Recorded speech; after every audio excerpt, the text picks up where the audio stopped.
Attention to all SSS members at pensioners para sa mga nagtatanong, ano ang mangyayari sa contribution sa SSS kung matagal nang hindi naghuhulog. Sa video na ito, pakitapos hanggang sa dulo para malaman ang buong impormasyon.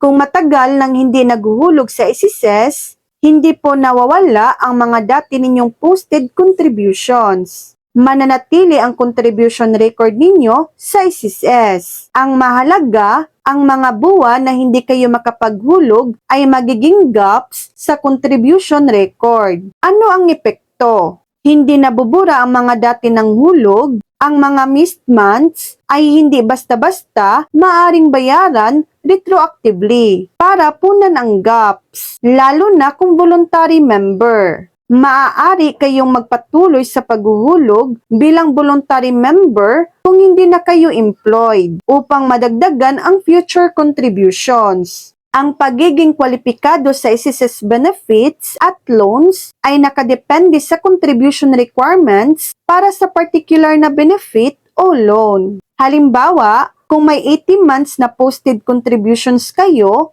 at 3 taon kayong hindi naghuhulog, hindi mawawala ang 80 months. Magkakaroon lamang ng gap sa mga panahong hindi kayo nakapagbayad. So yan lang po ang latest update.